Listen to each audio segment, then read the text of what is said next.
Okay, I feel headache, I have different symptoms altogether. But if I have a fever, then it must have a different, there has to be a mismatch because my body has to have a temperature, and in my first person perspective, I have to feel that as a cold. Okay, the body will have certain kind of heat, but I will feel it only having a cold. Something like a fever, a person with fever will always be wearing something extra, right? Because he feels so cold. But when I and then with this symptom, then this very identification of this very some symptom and the feeling takes me to hospital. Okay, then I go to the doctor. Then I may start my sentences with long description, something like yesterday I have gone to rain. I think that is the reason, but I have fever. The doctor will listen to it, but if he won't, passively listen to it, he won't actively listen to it. After a certain while, he will ask you to shut down, shut down. You are not now able, you should not be speaking now. But now, the same process you have to repeat without sound. What? You have to take breathe and breathe out. Then the stethoscope and everything will come on. There different sound will be heard, not something that is coming from your syntactical sound. Then you are all of a sudden reduced into a body.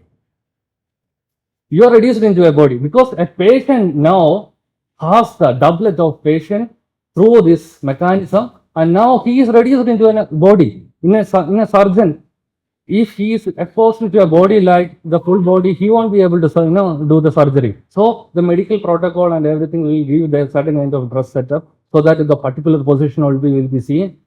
All this kind, the medicine will take care. Medicine will take care that whatever may be the nature of the person subject, he can be reduced to an object. Then only the medical practice can happen. So now you see, in the medical practice, it's necessary that you have to be reduced to the first cause. The three causes cannot be taken very seriously. You are reduced to the first one. And that's how the medicine works. Now, how dare you to say that medicine has to accommodate subjects? Medical practice never can accommodate subject because it's modern, its model and everything is from the natural science. Okay, natural science derives facts and finer features about the objects, and medicine furthers it.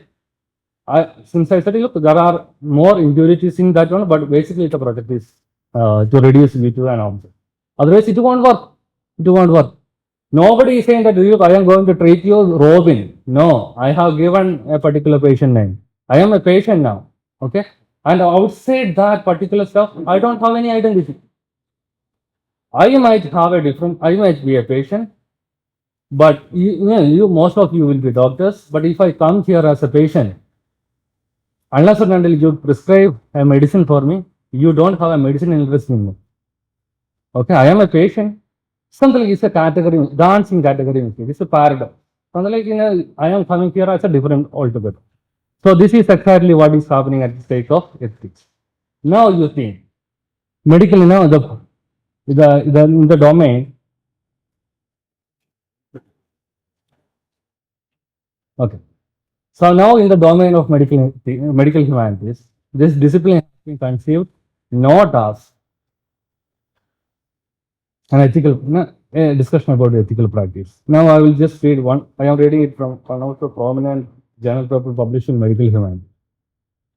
But there have been growing disappointment with how well focused that lens can be. Which lens?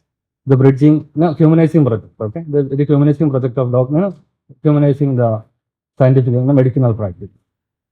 Critics have claimed that the predominant theories and uses of bioethics or medical ethics have increasingly reflected narrow, if not superficial, accounts of what is meant to be ethics.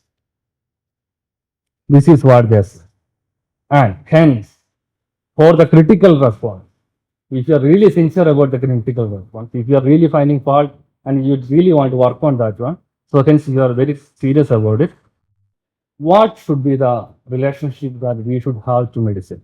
Is it a matter of cure or something like you invent a different category altogether called healing, which the medical practice cannot do? Okay. So if this is the genuine moment of no, so this is what exactly makes at least couple of them who when they thought about medical humanity, rather than the very act of humanizing the the doctors, because the epistemic program called medical science is not something that you need to humanize. Okay, it just doesn't work like that. It works only if you are treated like an object or a body, okay, rather than having anything else. So, in summary, invitation to medical humanities is an invitation to go beyond ethical, that means the narrow concept of ethics, and philosophical accounts of ethics are radical call to become is a radical call to become subjects.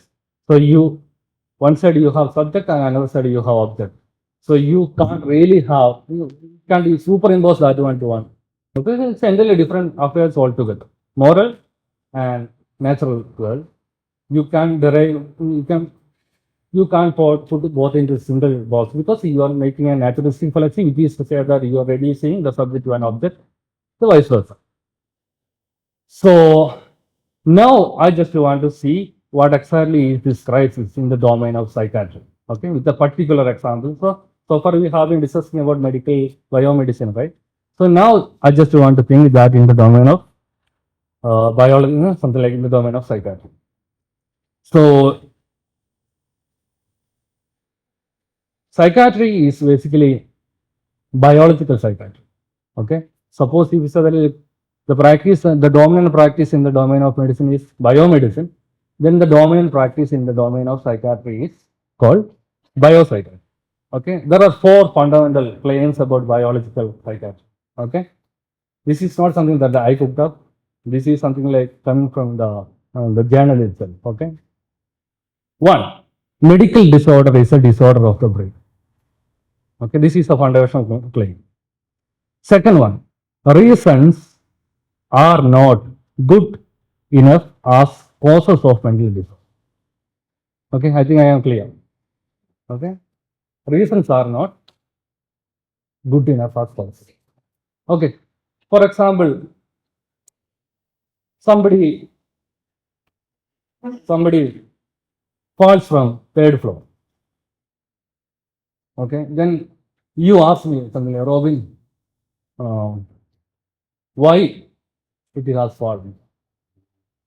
When I take you for a cup of coffee and with all the secrets, I tell you that look, it's because of the gravity. Something like that is see that what you ask. You ask what is the reason behind that falling, somebody falling, right? So now you are asking the intention of the body, why it has been fallen. So that is called reason. The another one is called cause because of gravity. You got the difference. This is reason and another one is cause. So in the domain of social science, you will be asking cause. Sorry, asking reason. Why exactly somebody killed someone? Then you have to bring up an intention aspect into that one, so that court will act. Suppose it's something like a causal mechanism, court need not to act. Okay, cause and reason. And now psychiatry says that reasons are not good enough as causes of mental disorder. Okay. Now they don't say that why exactly, but I have a reason why exactly. Because, for example, trauma. Okay, trauma can be can be a reason, but they are not going to address trauma because that is really a reason. They are going to address the cause. Why? Some patient comes to the psychiatrist if and only if the trauma has transformed itself into a cause. Okay, so that's only a reason. So we don't need to feed that. Okay, and there is a third claim which is very interesting claim. Biological psychiatry has a patrimony of scientific truth. Only biological psychiatry has a patrimony of truth. So there is a hegemony issue. So they think that to follow this first two principle, it directly means that you also follow it. Because why? Reasons may not have any kind of significant relevance at all. Because reasons have already transformed into the domain of cause when somebody has a doublet of a patient. If and only if he has such a kind of doublet, he needs to come to the psychiatrist. Okay? Otherwise, he don't need to come to the psychiatrist. So these are the three foundational claims about. Second one, the first one, mental disorders is a disorder of the brain. Reasons are not good enough as causes of mental disorder. And third one, biological psychiatry has a patrimony of scientific. He's saying this biometric. This is biopsychiatric claim. Okay. If you cannot subscribe to any of this one, you are not a biopsychiatrist at all. Reasons are not good enough as causes of mental disorder. Suppose if you want to be a biological psychiatrist, you have to follow this axiomatic. No, not axiom, this foundational claim. Okay. Suppose you are not following, I will give you options. I will give you options. Okay. So that's one. Then there is a crisis. Everybody who follows these three principles has a crisis. This crisis is that now you need to make sense of somebody's brain in an hour and diagnose. And you need to follow the medical practice looking at making sense of the brain. But now no scientist, so no psychiatrist is able to do that. This is not something like I cooked up, even the medical psychiatrists, and they call this as technological alibi. Okay. Now, neuroscience doesn't have alibi. Alibi? What is it called? Alibi. Okay, alibi. That is also pronounced. So where were I? Okay. Oh, then there is a technological alibi, which means that for the time being, we, the psychiatrists, are not able to make sense of the brain because neuroscience is not hasn't developed enough techniques, enough equipment to read the brain. But we are very much hopeful that day after tomorrow, it will. So that is the confidence that they have. Okay. And with this technological alibi, actually we are able to kill the crisis in psychiatry. Okay. They think that the brain can be repaired. Simply means that brain can be repaired. But we also had a discussion that it's what if the nature of brain is plastic, not elastic. Elastic is a situation that even if you hold like this, if you leave, it will come back to the original position. Okay. But suppose if damage goes on to the brain, if it is plastic, how can you repair? Now the idea of repair itself is not going to really work because it doesn't work well then. So in the cricket we have like somebody called night watchman. Suppose if in the third or fourth wicket falls out and it's very late evening, you don't send Rahul Dravid to the field, but rather you send Ashwin or some third-rate bowler, first-rate bowler to the field because it's for a night watchman. So his only job is to maintain the night, and in the morning he can even lose his wicket and Rahul can't come in. So like that, it's a technological alibi. Now for the time being, it cannot. Time being, who wants to fill the gap? Okay, now there is an option. Medical humanities can fill that temporarily. The failure of medicine. So for the time being, like a night watchman, who are interested in? Medical science is working on the neuroscience. Biomedical psychiatry is working on the neuroscience. For the time being, as a night watchman, okay, humanities may please come in. Okay. Now you can also make a profound claim by saying that look, since the brain is plasticity, so it's not something like an epistemological problem, it's an ontological problem. Whatever may be the causal mechanism, whatever may be the mechanism, you cannot finally reduce that into the third person perspective. So first person perspective is something like very authentic and original. So you cannot reduce, which means that we have certain hegemony in that one. You can all play that one, but that platform is given by the failure or the working dimension of neuroscience. If you are really critical about medical science, so biological psychiatry, this is a one option for you to come in. Something like for the time being, you are a night watchman. Okay? But medical humanities does not want to take that option at all. Okay? The real concern about medical humanities is not something like a night watchman. This is whatever may be the stuff, you cannot reduce reason to causes. Okay, so just to clarify, so the statement that you made that medical humanities is coming in as a night manager for the time being is a claim made by biomedicine Yes. and not Not from humanities. okay. They want to, the medical humanities want to come to the field of psychiatry beyond being ethical. They don't want to try the narrow concept of ethics. Then what exactly is that mode? Okay. Then there is something called phenomenology. Okay.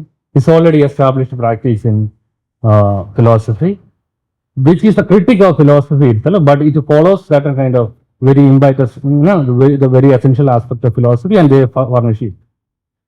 So what exactly they do? So phenomenology describes the essential conditions of lived experience before it is divided into subject and object. In other words, phenomenology describes what is it like to be in first person experience. Okay. So,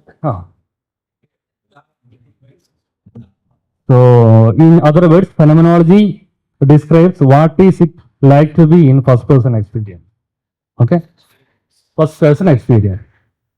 So now the catch is that you have subject and you have object. In the area of ethics, you have subject and you demand to be subject there. In the domain of science, you demand to be object. So now phenomenology invented a middle position between that. Okay. And they then going to describe the primordial condition of experience. Primordial does not mean that something from the past or a nostalgic past, but rather the condition for the possibility of certain kind of experience, etc. So this is a well-versed discipline within the domain of phenomenology. Sorry, in the philosophy, in order to think the first-person perspective. So they will describe certain kind of immediate experience which is here to you in the first person. Okay. So in that case, to do phenomenology is to elucidate the subjective experience of being in the first person. Okay. You are being in the first person. First person is something like there is a transparency in that one. When I am in first person, I am neither object nor subject. If you are either subject or object, suppose if you are confining yourself as subject, then you are not in the domain of phenomenology as such. It might be accounting the subjective experience as such, but actually you don't have a commitment to subject or object because you are describing essential conditions of lived experience before it is divided into subject and object. Okay, so tomorrow also you will have a discussion about the enigma of the body. So Professor Madhu will be describing more about what exactly is at stake in that kind of. Now, in the domain of phenomenological psychopathology or psychiatry, researchers have been asking certain kind of questions. I will give you certain kind of questions. What it is like to lose faith in your body when you have a respiratory disorder, for example, like a mental disorder. How do women respond to scars after breast surgery? How do patients experience their own bodies when examined by a healthcare professional? So these are different kind of scholars in the field. They were asking this question. Okay. In that case, suppose if you don't want to be a night watchman, if you want to describe conditions of possibility of first person experience, then you are trying to, and also then you are trying to do psychiatry or trying to respond to the crisis of psychiatry, then to do phenomenological psychopathology means to pursue a critique of neurobiological hegemony by developing the first person account of patients as an end in itself. So very complicated. Okay. Otherwise, in layman's term, to pursue reasons or first person perspective, but not to reduce it to the causes so that neurobiology is possible.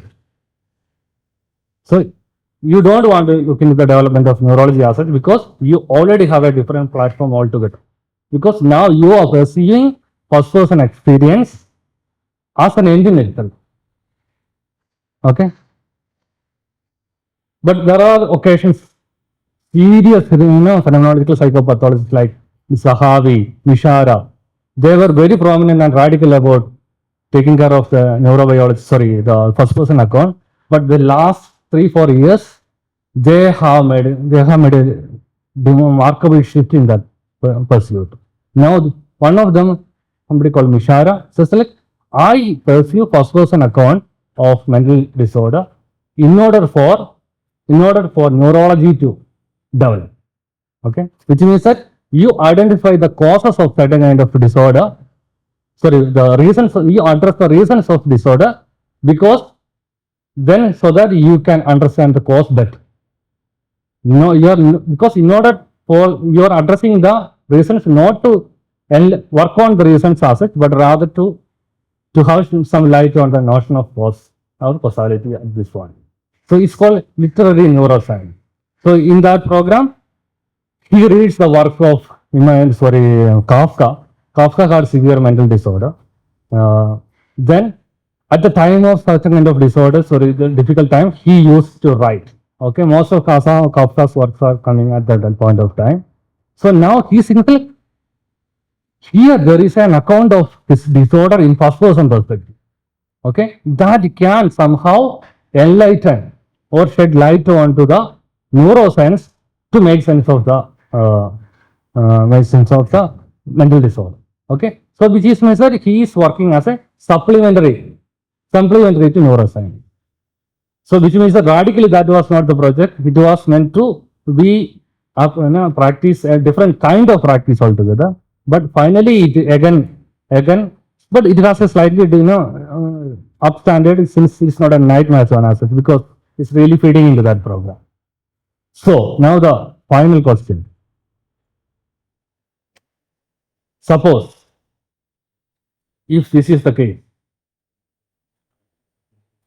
and also I just also want to make a few remarks on how earlier phenomenologists were trying to do it. For example, Carl Jaspers, he pursued first person account of experience in order to make a sophisticated nosology. Okay, it has been, it's called a phenomenological psychopathology, but he was listening to the first person experience in order to develop the same, in order to develop certain kind of nosology. And there are also, for the last couple of 4-5 years, there was also phenomenologists who have been working on the same domain in order to develop explanatory models of schizophrenia. But actually what they did was they were able to translate the third person account of neurobiological account of mental disorder to first person categories. That is what exactly they have been done. And also there are certain kind of questionnaires which can really take on address the disorder and its symptoms in the first order level. So that also has been done.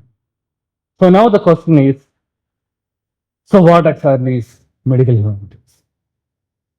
The initial call was to go beyond ethics, or you want to come back again to some application level, something like you just want to humanize medicine, or you want to think something much better than medical practice. And also suppose if you are very serious about it, something like you want to have a different kind of practice, then what does it mean to take reasons or first person perspective seriously? There is no other way. According to Aristotle, there are only 4 ways that we can talk about an event, emphasizing either on the first one or second one or the third one or fourth one. Okay. Suppose if you are going to take first person experience seriously, what exactly is? What is that serious stuff that you are going to do? So this is something like, and if an invitation is to go beyond ethics, you don't want to be a night watchman, then how are you going to figure it out? So this is what I want to discuss with. Brain has something called plasticity or something, because then you can't, reasons are reasons, causes are causes. But neurobiology, a patient become somebody become a patient, mental patient only if cause reasons has converted into cause. That means it has made enough damage to the neural network, then he appears to be. And it appears to him having a different kind of feature, but then that can be read without the help of the particular patient. You can make sense of the, not the person, but the brain. That is one of the foundational claim.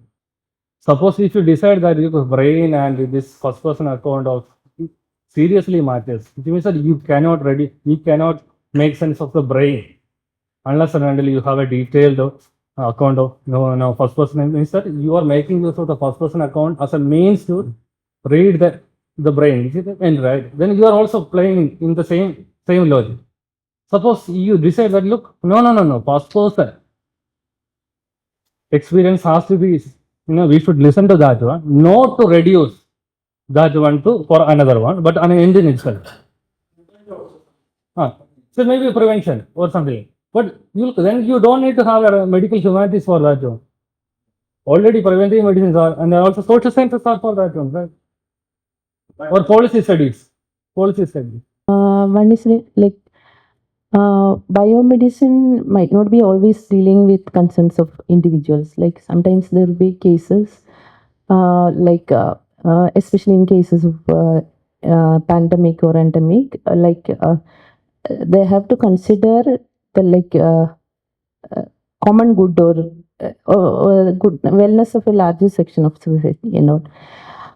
Then how in such situations, this is something similar to what Sanita was asking the other day, something regarding filaria and preventive medicine. How should we take a moral position by knowing that this will be doing harm to the some people? At the same time, they have to do this because of this is the decision of state or some kind of that kind of mechanism. So what about that kind of situations? Biomedicine cannot consider individual subject alone. And another one is something like doctor was asking, in the case of psychiatry, in case of people, patient have delusions, hallucinations, paranoid, these kind of diseases, they might not be able to narrate their own. Sometimes they might not be able to narrate, and in some cases, their narration might not be like, I'm not sure whether I can use the word true. What about you were telling that first person account is we have to give priority to the first person account, and like Outside medical science, what exactly it is? That is one question, because medical science plus state, medical science plus state is something like you are mixing the moral category, the political category, and the medicinal practice together. Now you can't put the responsibility alone to the medical practice itself, because medical practice itself is a scientific practice. Okay? That's a scientific practice. Let's call it a scientific practice because it's dealing with object oriented, right? It's object oriented. But when state is dealing, it's not dealing with the object alone. It's subject also. Citizen is also part of that one. So there are different categories stitched along with that one. Okay, the impurities is something like that. The players are different. The nature of compound is also different. But now you can't give the entire responsibility merely to the medical practice, because medical practice in itself is a practice, is fine. Okay, but other players, and also in the case of the second one, in the case of for example, delusion or hallucination, I experience it. Okay, For example, I can share one. I have just shared my this story with someone else. From early childhood, whenever there is a tension, I have only one dream from my early childhood to this age. Okay, that particular stuff is that I am a very in something like a 5-year-old child. Then I stand in something like in a landscape where something like a desert kind of stuff. Then two national permit lorry comes in with thread. Then they tie up the thread in some places. Then they drives the lorry, and the entire thread is very somewhere spread along the landscape. Then the driver will ask me to roll it back again to the original stuff. This gives me something like a tremendous difficulty in the dream. But the entire difficulty is felt on the teeth. The entire weight of this entire thread is, I can feel it there. Which means that I have been for the last 35 years, I have been experiencing the same dream. And I know that it is my dream, but I cannot escape from that one. Which means that I am passively experiencing it. Okay. I am causally experiencing.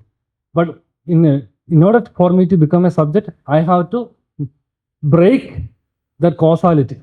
I have to something like okay, and then I have to come. This kind ability which may be provided by the neuron is missing in that particular stuff. That's why it becomes something like a disease. Okay, so at that particular point of time, I may not be able to narrate it or anything, but later, once that episode is over, I will be able to come back and narrate it and everything. So now the question is something like giving an account to the first person experience means what? Later, the person, once I heard the episode of mental disorder, the society does not allow me to come back to the original, the position of the subject. Then something like it's a problem of the taboo, right? Something like that. Then that we are supposed to work out that one. Something like don't make it as a something like a problem in the society. Let patients also have. So is that what we need to medical science humanities persons in the experts in the medical humanities need to work out? So is that what we mean by taking care of the first person account? So that was the second step, because in that case also we are feeding into neurobiological accounts. Enhanced my understanding by leaps and bounds. So thank you for that. I was wondering about one, the assumptions that go into this school of thought. We assume that biomedicine is, we are bracketing out biomedicine from the state.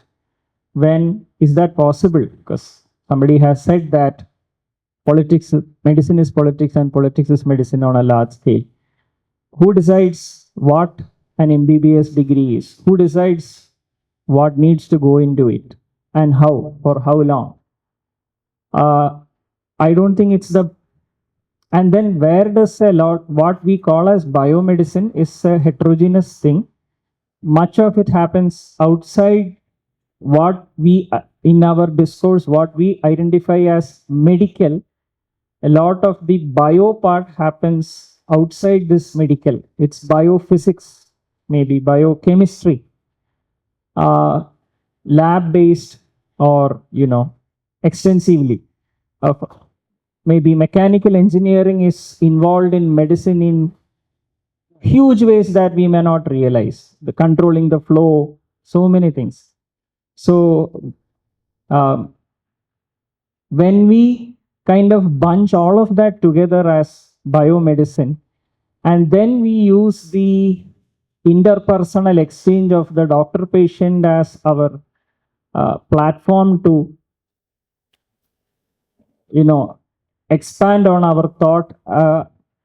I find many of the, yes, the assumptions are clear, so that's one advantage. But then, if these assumptions don't hold, then where are we? So that is one thing. Second thing is, I consider myself sometimes as an insider in medicine, sometimes as an outsider.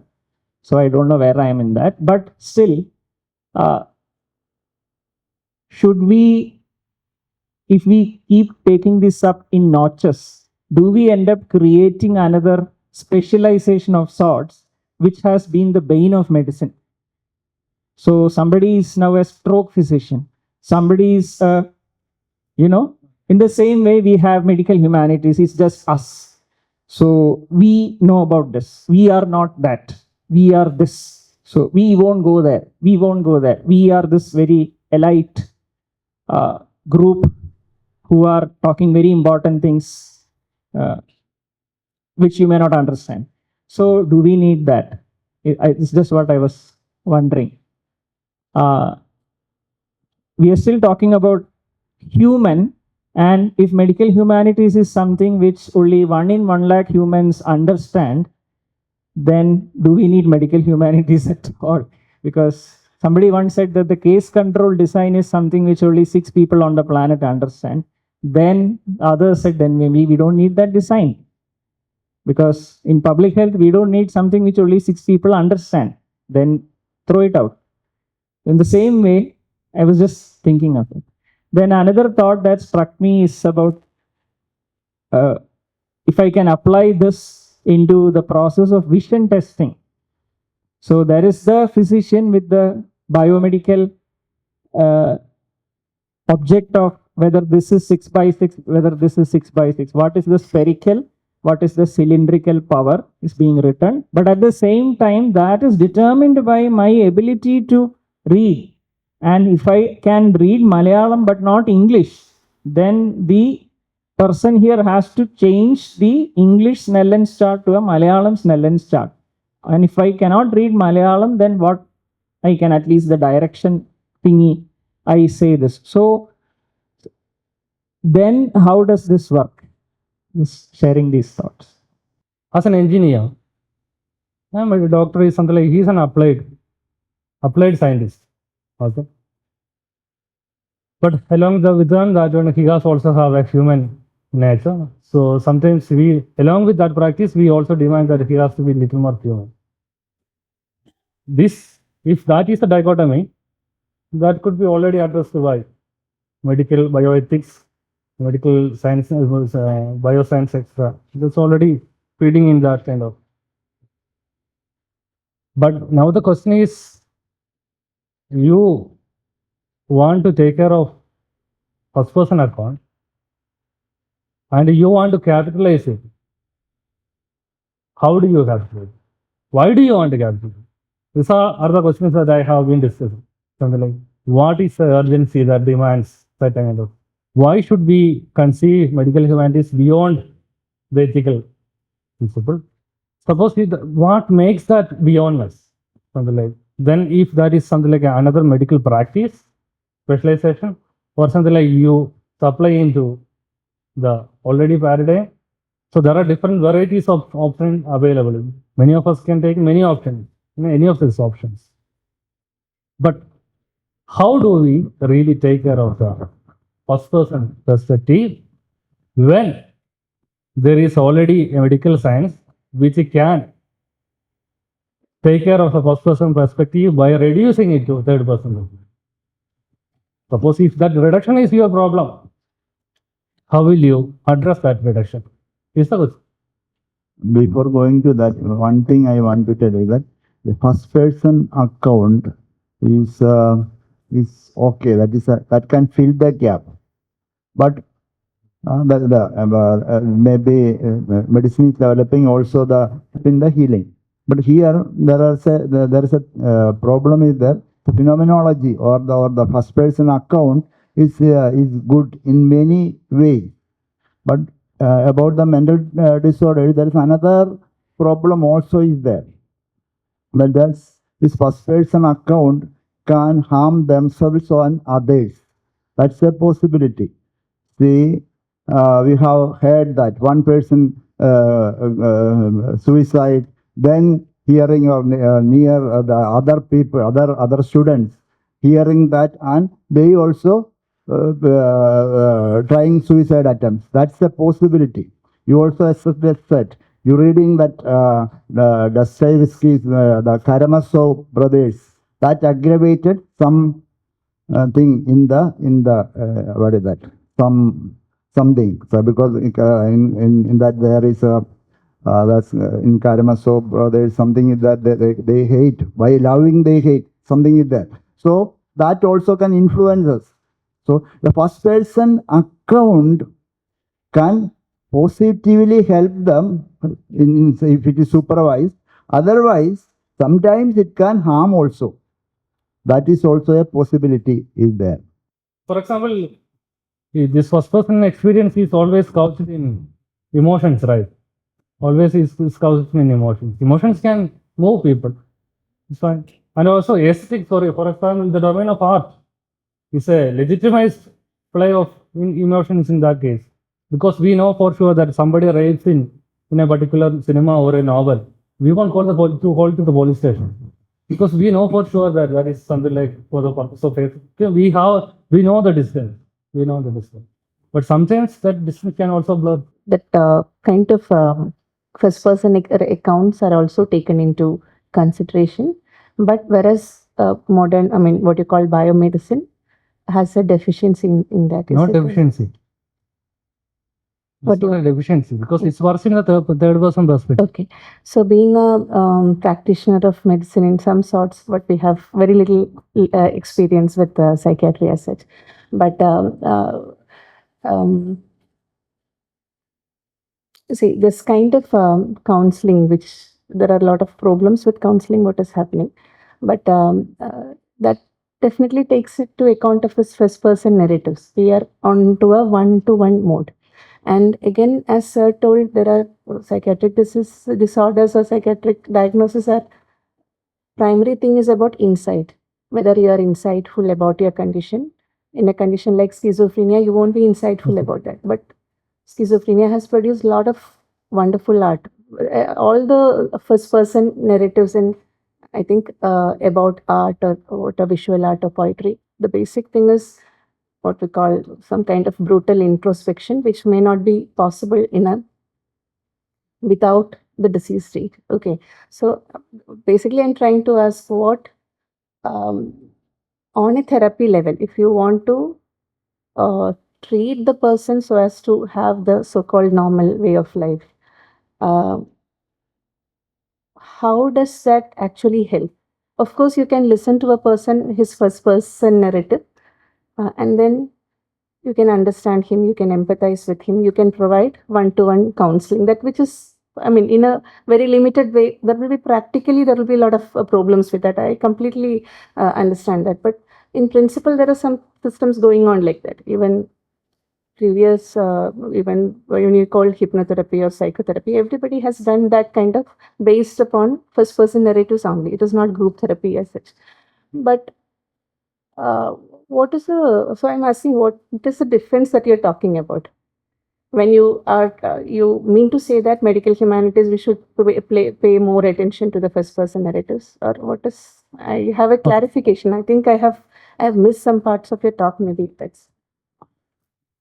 So my genuine concern was to see how this medical humanities was conceived earlier, something like before us, okay, before this workshop, how it has been conceived in the academia and also in the domain of research.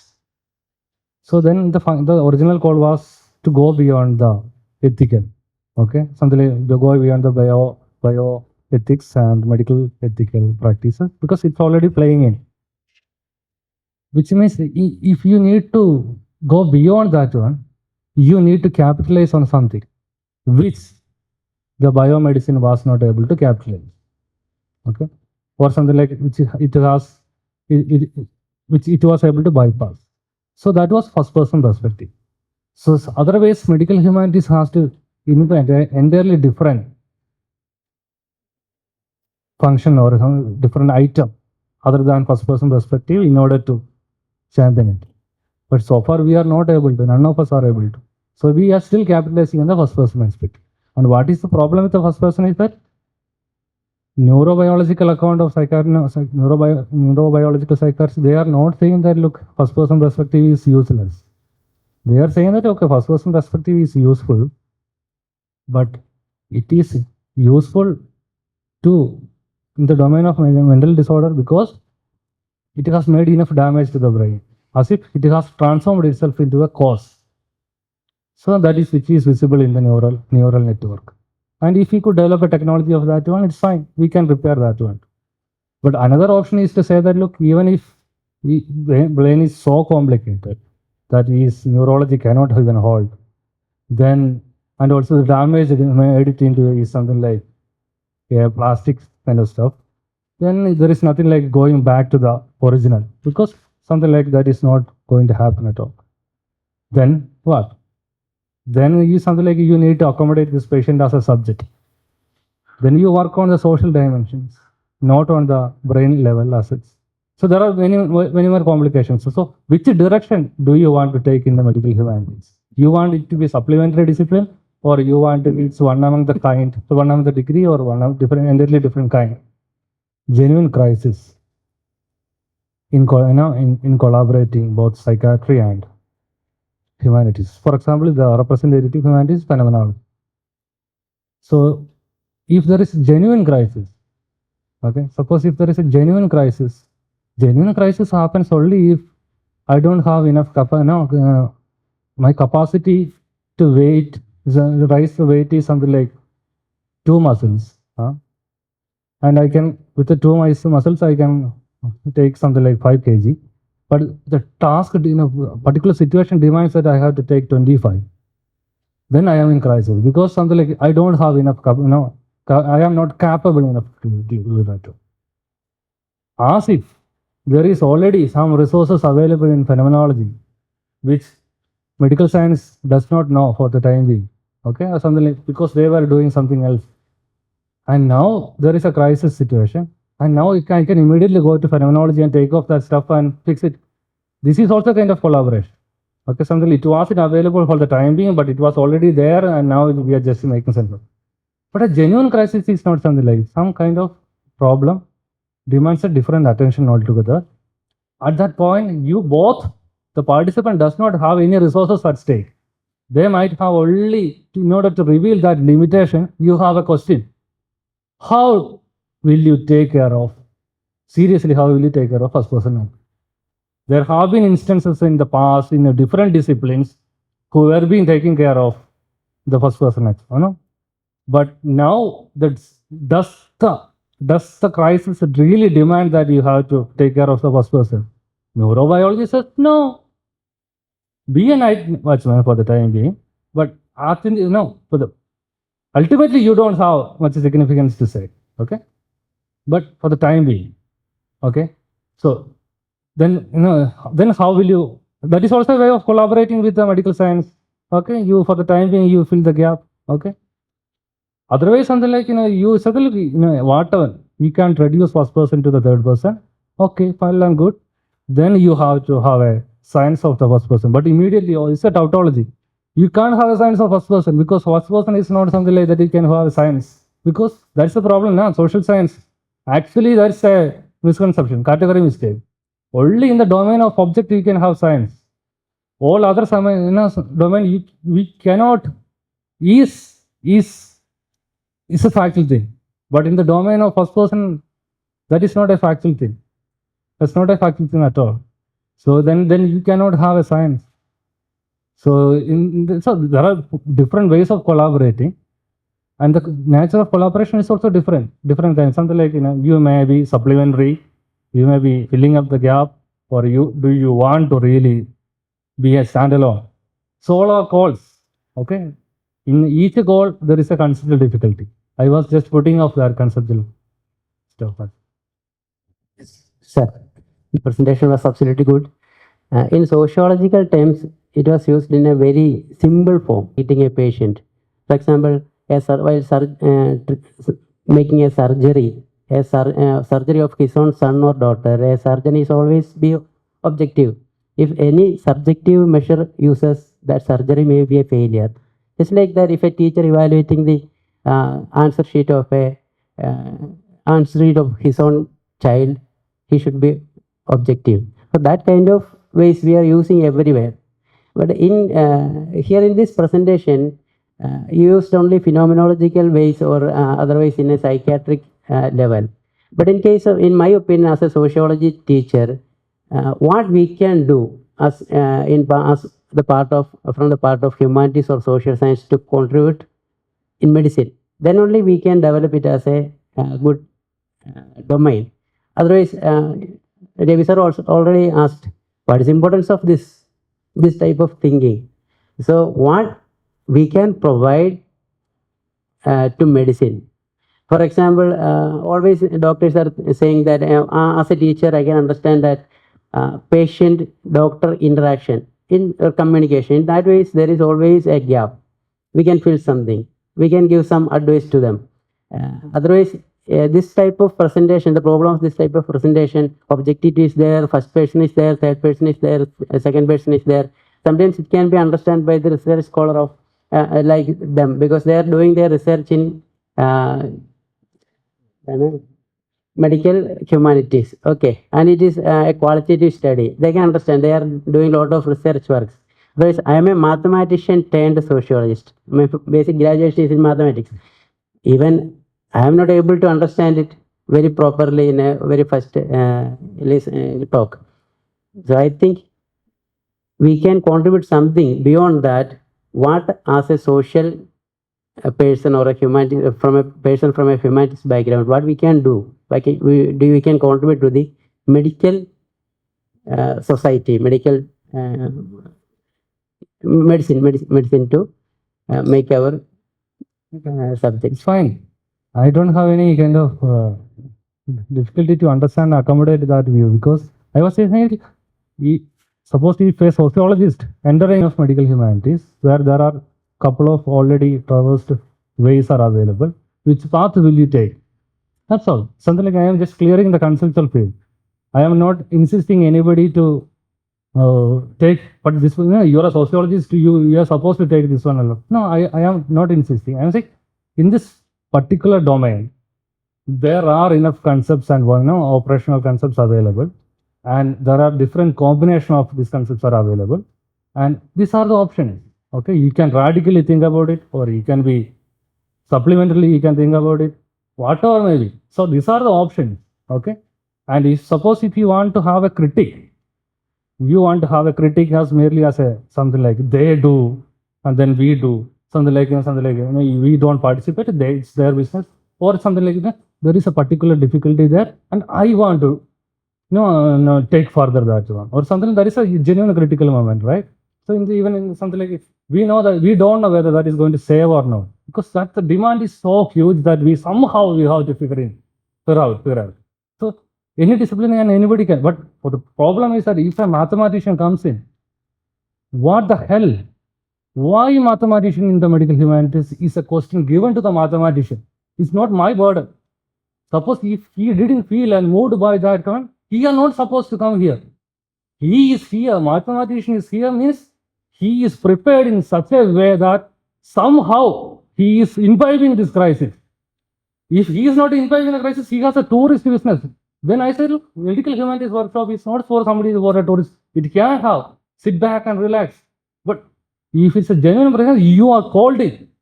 This crisis is something that you feel as your family issue, something like you are called in. Then you have to act, you have to work on, irrespective of your effort. This is not a doctor also does.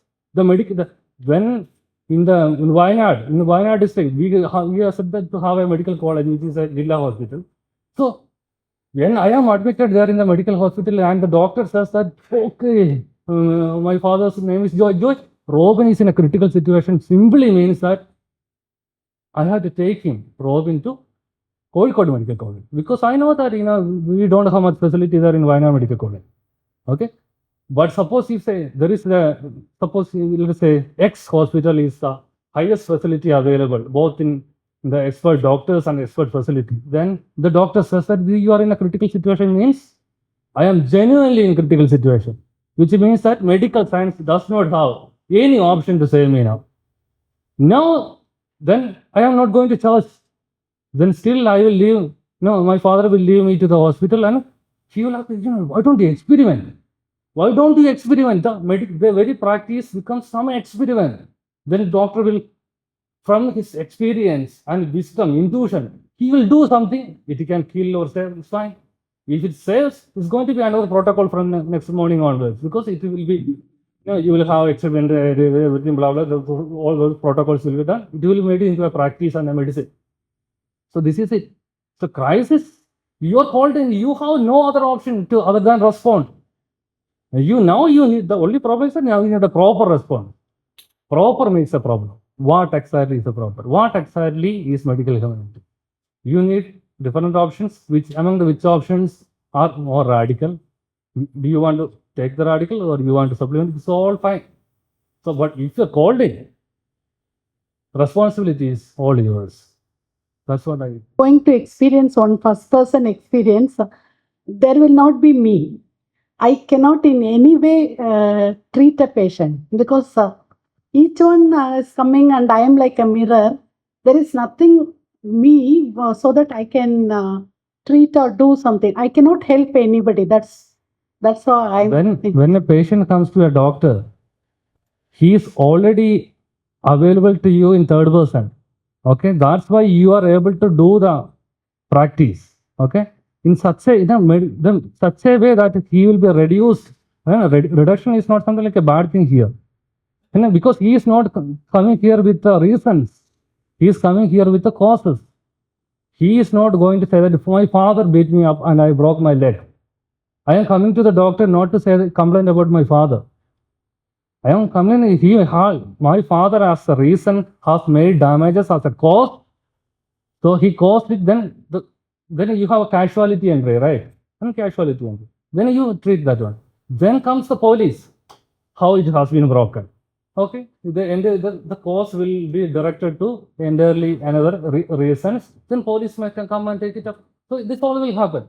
Medical practice is possible because we could address the causality. Causality in the sense material causality. Suppose if it slips off to another causality, then medicine may not be the apt one there. Simply fine. Because it's not my guarantee, Aristotle's guarantee. Aristotle has identified the cause. So you cannot invent an entirely absolutely different cause more than this four. Because every other cause that you invent will somehow come in between this also. So this is the confidence that I have.